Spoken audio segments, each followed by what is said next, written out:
Podshohlardan bittasi Xizr alayhissalom ko'rishni orzu qilib qopti-da. Vazirlardan birini chaqiribdi-da. Qanday qilib Xizr alayhissalomni ko'rsak bo'ladi? Desa vazir aytdi, podshohim, men bu to'g'ri ko'p narsaga aqlimiz yetadi. Vazirimiz bekorga vazir emasmiz-ku. Lekin davlatni oz-moz qing'ir qiyshiq ishlariga aralashib qolgan joylarimiz bo'ladi. Ishimiz shuni taqozo qiladi. Huquq boshqa masalalarda ozgina xatolarimiz bor. Shuning uchun Xizr alayhissalomday bir zotni biz chaqirish yo'llarini bilmaymiz.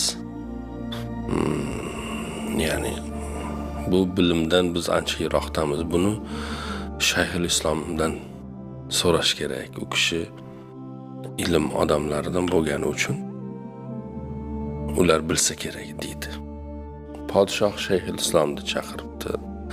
Aytibdiki, Xizr alayhissalomni ko'rmoqchimiz. Qanday qilsak bo'ladi desa, Shayxul Islom aytibdiki, podshohim, ilmimiz bor alhamdulillah, lekin bu biroz mantiq odamlarini, irfon ahlini biladigan ish. Biz bundan ancha yiroqdamiz. Podshoh aytibdi, nima qilamiz unda? Shayxul Islom aytibdi, bir e'lon beraylik. Kim Xizr alayhissalomni bilsa, saroyga olib kelsa, bir mukofot e'lon qilaylik. Yo bilganlar bordir, yo biladiganlarni bilganlar bordir, yo ko'rganlar bordir va yo ko'rganlar bordir degan ma'noda e'lon berishadi.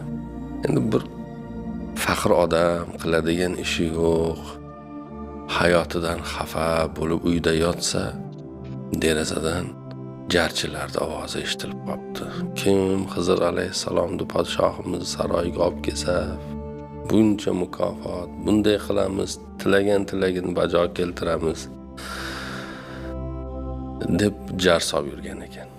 Boyagi odam tashqari chiqibdi. Aytibdiki, men bilaman Xizr alayhissalomni. Men topib olib kelaman. Juda ham yaxshi. Sharting nima? Nima istaging bor? Nima orzung bor? Bir istaging bor. Nima istaging bor? Shu 40 kun davomida saroyda